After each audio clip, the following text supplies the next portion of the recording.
부활 신앙이란 게 얼마나 대단한가. 부활 신앙에 여러분들 뭐라고 생각하셔요? 제자들에겐 정말 그 예수님의 부활 이후에 놀라운 변화가 일어나지 않습니까? 예수님이 붙들리셨을 때 다들 뿔뿔이 흩어져요. 예수님이 죽으시고 그 시신마저도 수습하지 않고 뿔뿔이 흩어져 도망갑니다. 그게 제자들이었어요. 근데 그들이 그 죽으셨던 예수님이 부활하셨다는 걸 알고 또 그 부활하신 예수님을 만나고 난 다음에 그들의 삶이 전혀 달라집니다. 대체 그 부활이 어떤 의미였기에? 예수님의 죽음은 제자들에겐 절망이었을 겁니다. 모든 소망의 끝이었겠죠. 예수님과 같이 동행하면서 예수님이 놀라운 기적들을 일으키시고 수많은 사람들이 예수님을 따르면서 제자들의 마음속에서도 소망이 생겼을 겁니다. 예수님이 왕이 되신다. 그러면 우리도, 나도 뭔가 달라지겠지. 특히 예수님이 나귀를 타고 예루살렘 성으로 들어가셨을 때 굉장하지 않았습니까? 수많은 사람들이 다 나와서 자기 겉옷을 벗어서 땅에 깔아요. 그건 그 예수님에 대한 극진한 정성의 표시죠. 그리고 나뭇가지를 꺾어서 호산나 호산나 외치고 찬양을 한단 말입니다. 그걸 보며 뒤따라하던 제자들의 가슴 속엔 그 소망이 불타고 있었을 거예요. 야, 이젠 됐다. 3년 동안의 고생이 헛되지 않고 이제 예수님이 왕이 되시는구나. 그럼 나도 한 잘 하겠지. 이런 소망들이. 근데 그 소망이 며칠 가지 못해요. 예수님이 붙들려 가시는데 이분이 아무런 저항도 안 하십니다. 죽은 나사로까지 살리실 만큼 능력 있는 그분이 자기를 붙드는 사람들에게 아무런 저항도 안 하셔요. 붙들려 가셔서 신문 당하시는데도 말 한마디 안 하시고 계셔요. 그렇게 맥없이 무너질 줄은 정말 몰랐던 거죠. 그래서 제자들은 흔들리고 그 결국은 절망해서 예수님을 떠난 거 아닙니까? 좌절, 절망. 우리가 헛짚었다, 헛고생했다, 이대로 끝나는구나. 좌절과 절망했죠.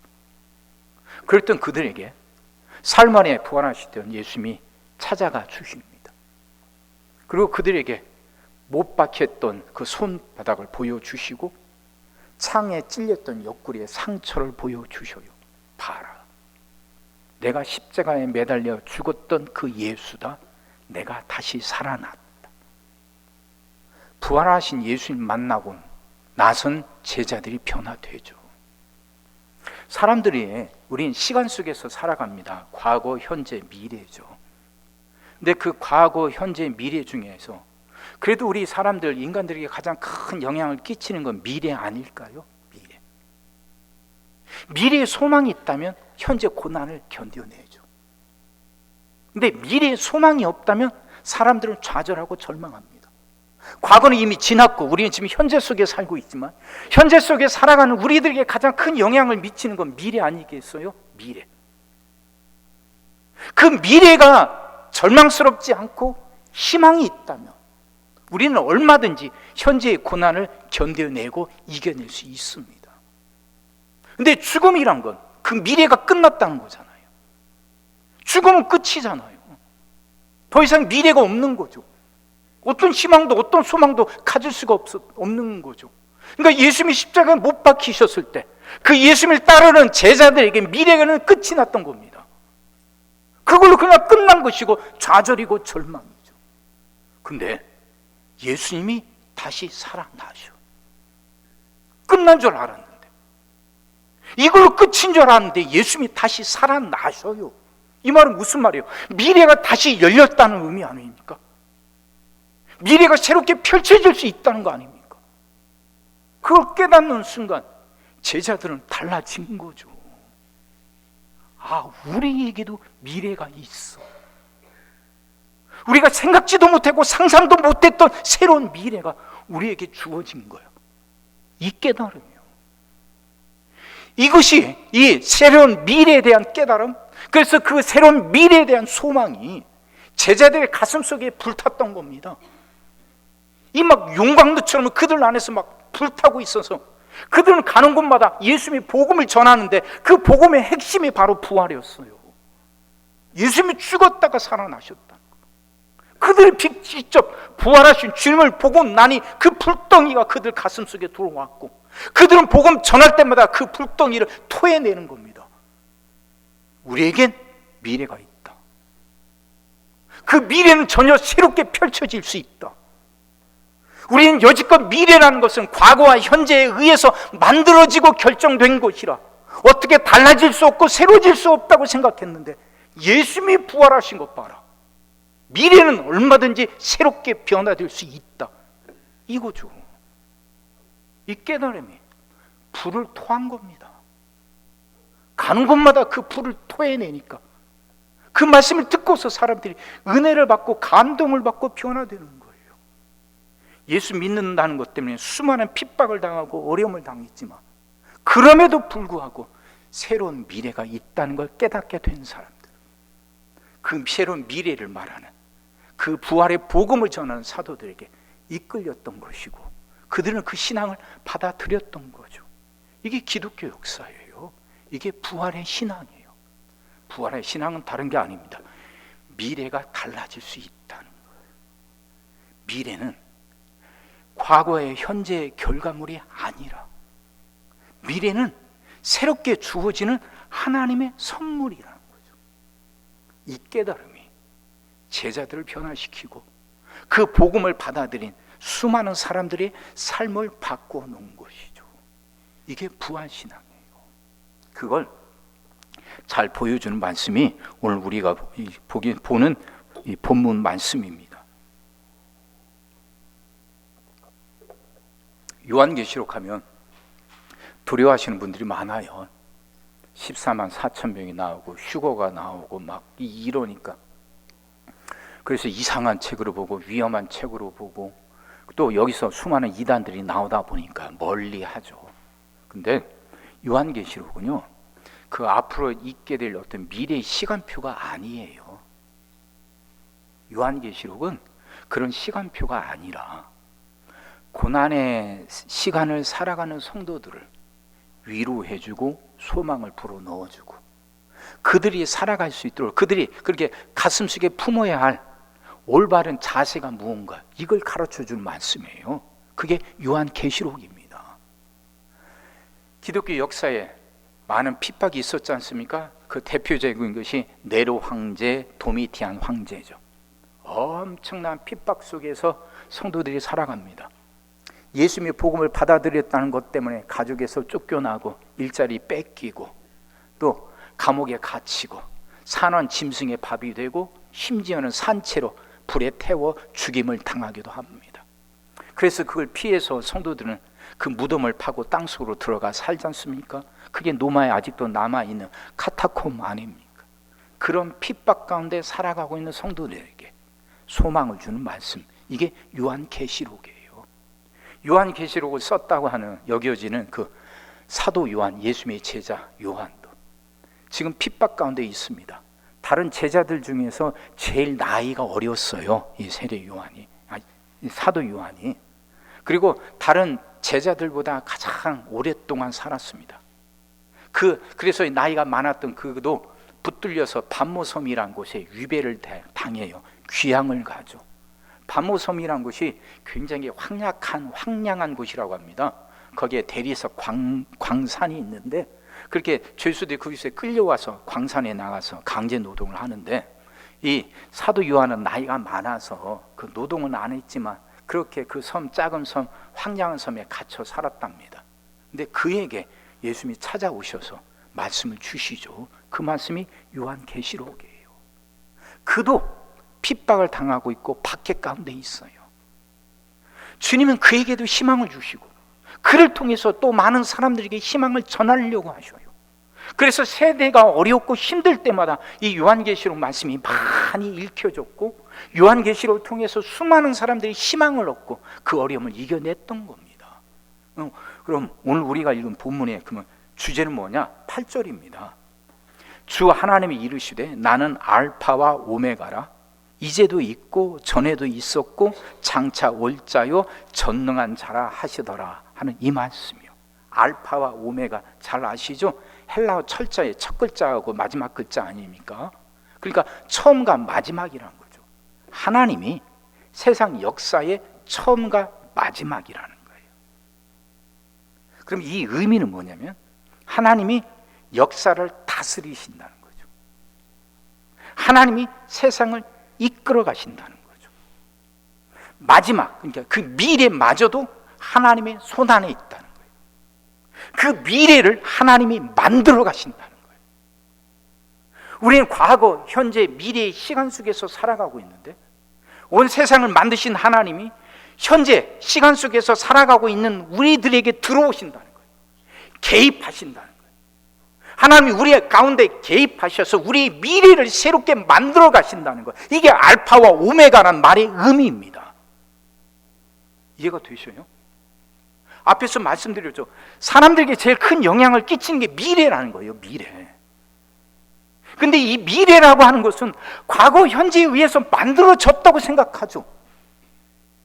그러니까 미래가 바뀌는 것이 힘들고 어려워요. 어렵다고 생각을 해요. 근데 아니라는 거예요. 하나님이 알파와 오메가 되시니까, 세상 모든 역사를 다스리시니까 그 미래마저도 하나님 소관이라는 거예요. 그 미래를 하나님이 새롭게 만드실 수 있다는 거예요. 그래서 이제도 있고 전에도 있었고 장차 올 자요 전능한 자라는 거죠. 장차 오시는 전능한 자, 미래를.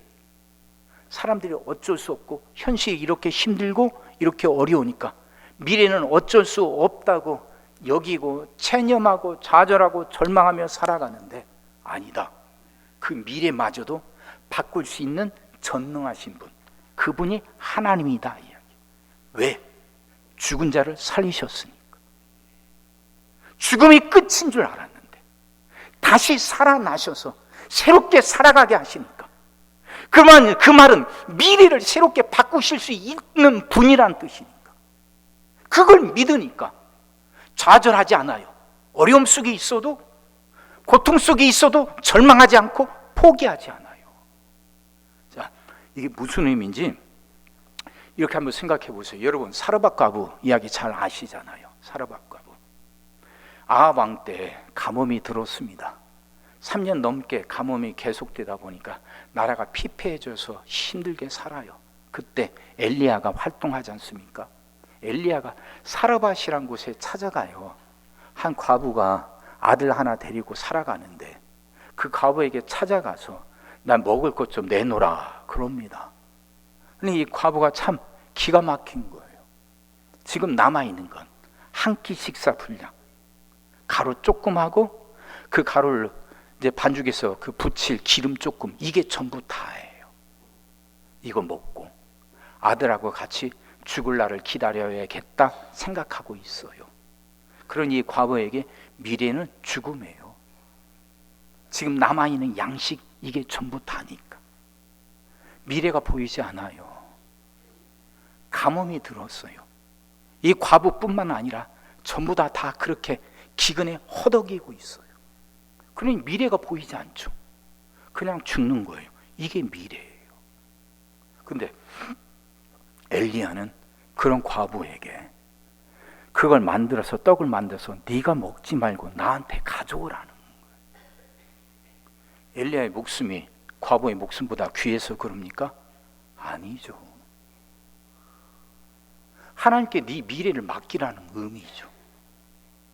그 한 끼 남은 식사, 그걸 네가 먹지 말고 그걸 내게 가져오라 하는 건 네 미래를 하나님께 맡기라는 거죠. 굶어 죽을 거라는 그 미래를 하나님께 맡김을 통해서 네 미래가 새롭게 열리도록 해보라는 거죠. 잘 아시는 것처럼 사르밧 과부는 그걸 엘리야에게 먼저 드립니다. 엘리야가 그걸 먹고 나서부터 그다음부터 이 과부의 삶이 달라지죠. 다음날 가루 넣은 뚜껑을 열었더니 가루가 남아있어요.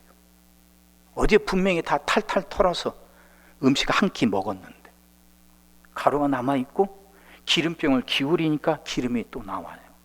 그래서 그걸로 하루 먹고 삽니다. 다음날 또 일어나서 가루통을 열었더니 가루가 또 있고, 기름병을 기울였더니 기름이 또 나와요. 그래서 가뭄이 끝날 때까지 굶지 않고 살아남게 됩니다.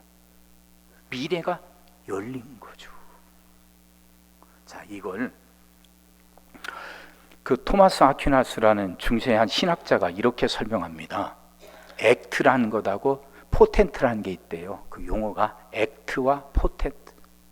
액트라는 건 눈에 보이는 것이고, 포텐트라는 건 눈에 보이지 않아요. 하지만 이렇게 잠재되어 있어서 결국엔 때가 되면 드러나는 것. 이걸 포텐트라고 그런대요. 그러면서 그걸 가지고 이 사건을 설명해요. 지금 사르밧 과부의 눈에 보이는 액트는 그게 다예요. 그러니까 마지막 식사, 이게 다예요. 그래서 미래는 굶어 죽는 거예요. 근데 포텐트는 그걸 하나님께 드리면 새로운 삶이 시작된다는 것이죠. 근데 그건 눈에 안 보여요. 그건 때가 돼야 드러나는 거예요. 눈에 보이는 미래는 굶어 죽는 거예요. 액트는 굶어 죽는 거예요. 새로운 미래, 포텐트는 굶어 죽지 않고 살아남는 거죠. 근데 그렇게 살아남기 위해서는 액트에 눈 돌리지 말고 포텐트에 눈을 돌려야 된다는 거죠. 그 마지막 음식을 과부와 아들이 먹지 말고 그걸 먼저 하나님께 드려야 된다는 거죠. 그럴 때 새로운 미래가 열린다는 거죠. 과부는 액트에 마음 두지 않고 포텐트에 마음 둬요. 그걸 자신이 먹지 않고 엘리야에게 먼저 드렸죠. 그래서 그 과부는 살아남게 됩니다. 미래는 이렇게 열릴 수 있다는 거예요. 미래는 이렇게 열려 있고, 미래는 이렇게 달라질 수 있다는 거예요. 제자들이 깨달았던 그 믿음이 바로 이거예요. 부활하신 예수님을 만나서 그들이 분명히 알게 됐던 게 바로 이겁니다. 미래는 닫혀 있는 게 아니라 열려 있다는 거예요. 미래는 얼마든지 달라질 수 있다는 거예요. 그 미래는 하나님이 우리에게 주시는 선물이라는 거예요. 그걸 믿고 미래를 향해 자기의 마음의 문을 여는 거죠. 그러니까 복음 전하다 붙잡혀서 감옥에 갇혀도 눈에 보이는 액트는 감옥에 갇혀서 죽는 건데, 보이지 않는 포텐트는 하나님이 그 안에서도 어떻게든 역사하실 거라는 거예요. 내 생각을 뛰어넘어서 거기에 마음을 두니까 두렵지 않아요. 절망하지 않아요. 오히려 그들은 기뻐해요. 이렇게 내 고난을 통해서 하나님의 복음이 드러나고 하나님 위해서 내가 쓰임받을 만큼 하나님께 인정받았다 싶으니까 오히려 그게 기쁘고 감사한 거예요. 사랑하는 성도 여러분, 우리도 시간 속에서 살아갑니다. 우리의 삶도 과거, 현재, 미래가 있습니다. 근데 정말 우리를 힘들게 하는 것은 우리의 미래의 모습 아닙니까? 우리 미래에 희망이 있다면 우리는 오늘 하루, 비록 지금 힘들고 어려워도 오늘 하루 기쁘게 살아갈 수 있습니다. 미래가 지금부터 나아질 수 있다는 분명한 확신이 있으면 우리는 오늘 고난 속에서도 기뻐할 수 있어요. 근데 그 미래가 분명하지 않을 때, 미래가 어두워 보이고 답답해 보일 때, 지금 잘 되고 있어도, 지금 평안해도 우리는 행복할 수 없고 기뻐할 수가 없죠. 미래가 불안하니까. 근데 죽으셨던 예수님을 부활시키신 하나님은 그 우리의 미래도 주관하신다고 분명히 말씀하십니다. 그래서 하나님은 알파와 오메가입니다. 세상 역사를 다스리신 그분이 우리 미래의 모습도 만들어 가신다는 거예요. 그건 현재의 한계를 뛰어넘어요. 고난 속에 있어도 이 고난대로 끝나지 않을 걸 믿을 수 있게 해줘요. 미래는 전혀 새롭게 펼쳐질 수 있어요. 가루를 다 쓰면 더 이상 소망이 없거든요. 그걸로 끝이거든요. 근데 그걸 하나님께 드렸더니 말랐던 기름이 이게 끝인 줄 알았던 기름병에 기름이 솔솔 흘러나오고, 그냥 그걸로 끝인 줄 알았던 가루통에 가루가 속히 쌓여요. 가루를 걷어내도 퍼내도 또 가루가 있어요. 기름을 흘려서 써도 또 나와요. 미래가 열린 것이죠. 이걸 믿는 게 부활신앙이고, 예수님이 부활을 받던 제자들은 바로 이 소망을 품고 살아갔던 것입니다. 사랑하는 성도 여러분, 우리도 그렇게 살아가야 되지 않겠어요? 우리도 그렇게. 자, 이런 것을 어떤 신학자는 이렇게 말합니다. 한번 들어보세요. 소망 가운데 산다는 것, 다시 말하면 그 부활의 신앙을 갖고 산다는 것, 액트가 아닌 포텐트의 마음을 두고 살아간다는 것은 마치 자기장 안에 쇳가루 같이 기본 방침 혹은 방향을 채택하는 것이다. 쇳가루, 자석. 그럼 쇳가루가 자석에 끌리지 않습니까? 자기장이라는 게 그 자석에 자력이 미치는 범위, 이걸 자기장이라고 하잖아요. 자기장 안에 있는 쇳가루들은 다 자석에게 끌립니다. 이끌려요. 소망을 갖는다는 게 바로 이런 의미라는 거예요. 하나님에게 끌리는 거예요. 내 인생의 방침, 내 인생의 방향이 언제나 여기에 초점 잡혀 있다는 거예요. 어떤 상황이 돼도, 어떤 환경이 돼도 내 생각, 내 마음, 내 태도가 하나님을 향하는 거예요. 미래는 하나님이 만드신다는 거예요. 미래는 과거의 현재에 의해서 이미 결정난 것이 아니라 하나님은 그럼에도 불구하고 새로운 미래를 만드실 수 있다는 것, 그걸 믿게 하는 거예요. 그래서 이들은 매일 당면한 관심사 너머에 있는 어떤 것으로 이끌린 것, 지평선을 보는 것, 그리고 우리의 시야 및 자신의 가능성의 한계 이상을 보는 것이다. 이렇게 말해요.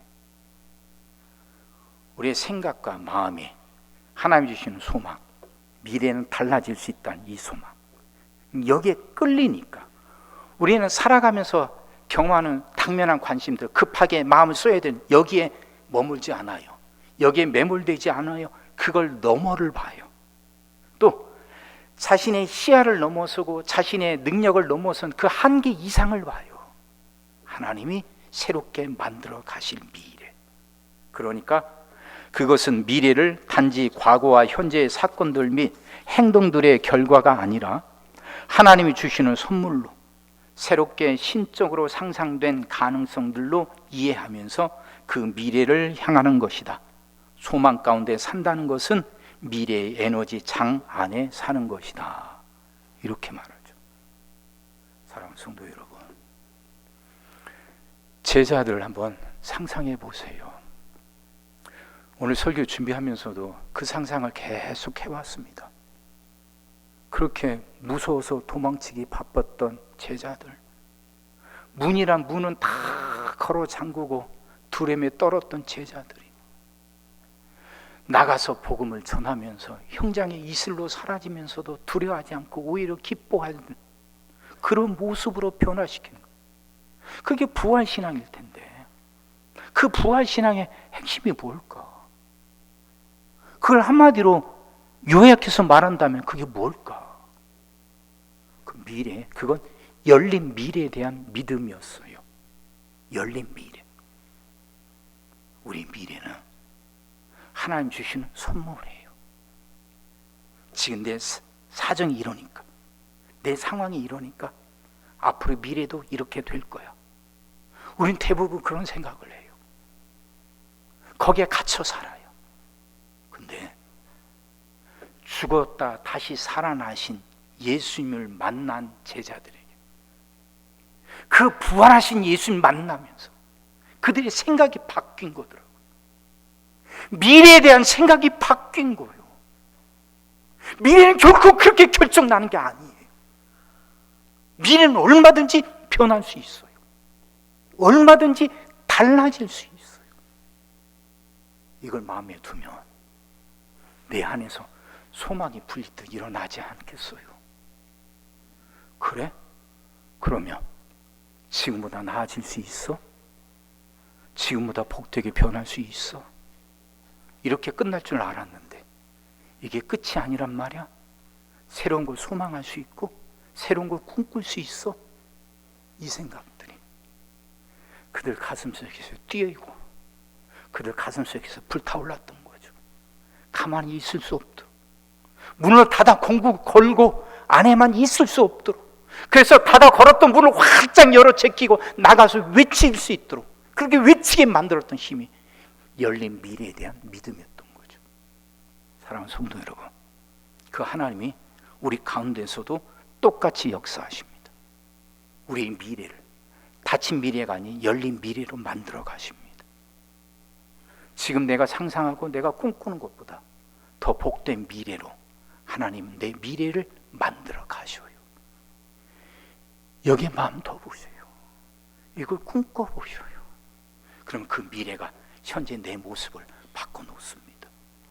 현재 내 삶을 변화시킵니다. 이대로 끝나는 게 아니에요. 이대로 끝나는 게 아니에요. 나은 미래, 복된 미래가 있어요. 그 미래를 꿈꾸고 그 힘으로 현실의 어려움을 이겨내고 극복해서 하나님이 주시고자 하는 그 수많은 은혜들을 받아 누리며 살아가는 여러분 다 되시기를 주의 이름으로 축원합니다. 기도하겠습니다. 사랑의 주님, 말씀이 이해가 되게 하시고 깨달아지게 하시고 은혜가 되게 하여 주옵소서. 내 미래는 닫혀 있는 게 아니라 열려 있다고. 하나님이 얼마든지 새롭게 만들어 가실 수 있다고. 죽음을 이기고 부활하게 하신 그 하나님은 내 미래를 이렇게 만들어 가신다고 분명히 깨달아지고 믿어지게 하여 주시사 그 미래에 대한 새로운 소망을 갖고 살아가게 하여 주옵소서. 우리 성도들이 그렇게 새로운 미래를 꿈꾸고 소망하며 살아가게 하여 주시옵시고 그 새로운 미래에 대한 소망으로 오늘 우리의 삶들이 변화되게 하여 주옵소서. 하나님, 그 은혜의 역사가 우리 안에 일어나게 하여 주옵소서. 성도들 마음속에서 부활의 신앙이 살아나게 하여 주옵시고 그 부활의 신앙을 갖고 새로운 미래를 꿈꾸며 소망하며 살아가게 하여 주시옵소서. 이 은혜의 역사가 우리 안에 일어나게 하여 주시옵소서. 예수님의 이름으로 기도하옵나이다. 아멘.